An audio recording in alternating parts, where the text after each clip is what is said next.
Structural balance numbers have given me 2 different lives.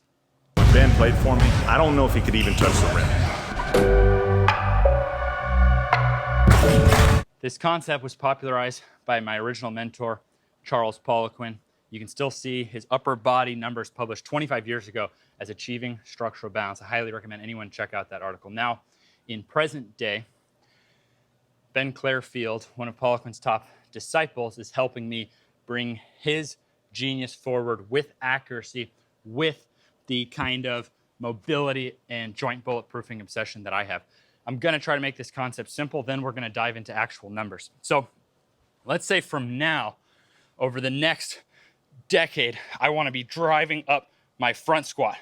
Okay, well, if during that time, I get adequately as strong in my calf extending, and my tibialis flexing, and my knee flexing, and my hip flexing so I can keep up with those legs, and my lower back to ensure that my back doesn't get into a position from my legs being stronger than my back, and my shoulders, because those legs get powerful. So to keep up with them, and even for things like not injuring your shoulder, I need my shoulders to be able to keep up.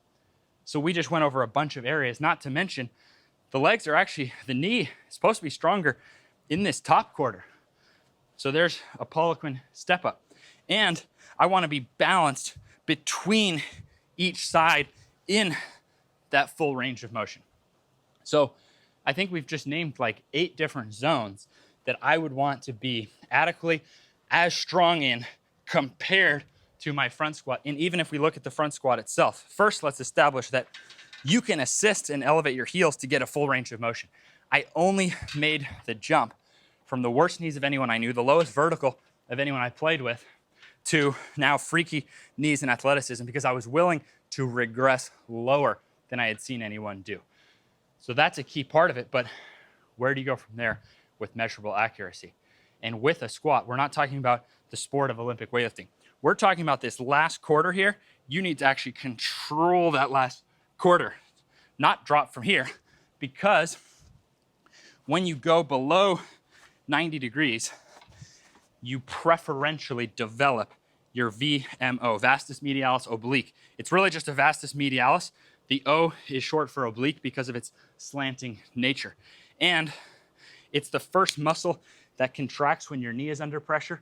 It preferentially develops when you go below parallel, meaning, yeah, you still work your quads. Who would want to be weak anywhere in the body? So you still get to develop your quads, but proportionally down in here, you're developing more VMO.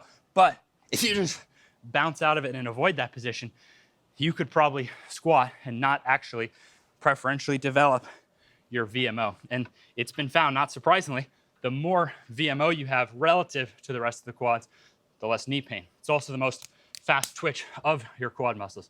So for freaky bulletproofing and athleticism, we want to prioritize. We want more of that VMO. It's almost like why you would want to be built from the ground up. This is almost building your quads from the ground up. It's a real ground up, joint out approach. So all that was common sense type of stuff. Now let's look into exact numbers. Why am I using this weight today? Well, my last split squat session for the same reps, and this is not a test, these are like working sets that I'm doing for many sets. I used 110 pounds. That felt right for me in a split squat for the working sets and reps. And split squat should be able to double that in a back squat. Now a back squat, you get to use some more back. We're still talking about control in that last quarter before going up. You get to use some more back, but in the split squat, you're not just solely on the front leg. You are using some back leg support. Therefore, when it goes front squat to split squat, okay, split squat 110. So my next back squat session in this program, I'll use 220. And then for my front squat, well, per Poliquin's number, front squat 85% of back squat to ensure that your legs are strong enough compared to your back. This ensures good balance. So not as tough as it sounds, but 220 times 0.85. 200 times 0.5, 170. Move the decimal one. So 17 plus 170, 187. This is 187. Now, do you see how annoying this would get every workout for every exercise? So This is why I'm doing this now. I'll probably be in touch every single workout with more data on this while we have our new app now, so I can actually work towards a calculator system that I could enter one data point and it would spit out for the entire body. Prior to that, I'm just programming with the concept of structural balance. Here's an example for me. Today I used the concept. I didn't use an exact number because ideally, my front squat, ideally, I would superset these sets with the hamstring curl machine at 59% of what I used in the front squat. So this is really smart. Like if you want to be strong here on the knee, you want to be proportionally as strong there. Oh no, I don't have a hamstring curl machine. I'm using a $30 Nord stick and I'm working on eccentric knee flexion with intent. So at the end of the day, the concept is going to be the most important thing. The last few years, I've programmed this by concept because I don't want people to have to be in the gym with a calculator every workout. Now, I do this simplified style. I only do 2 exercises per session. I have 1 bonus each day, meaning like a chin-up would be one of the numbers we use, and that would be a main exercise. But then like an incline dumbbell curl, that's also a valid number to make sure that you can keep up with the rest of your upper body. But I'm not putting it as a main, it's just 1 bonus each day. So most I'm doing 3 exercises per day. I can take my time. One by one, I actually put all the numbers in so someone could see and calculate if they wanted to. This is going through like a 3-week, at the end of 3 weeks, I will have done all the key numbers and I'll know even more about my body than I do now, but I'm working towards this being a calculator system. So I hope there was still some coherence to this.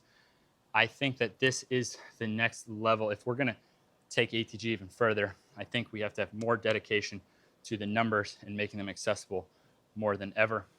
Thanks to those of you out there learning this, becoming then able to tell other people.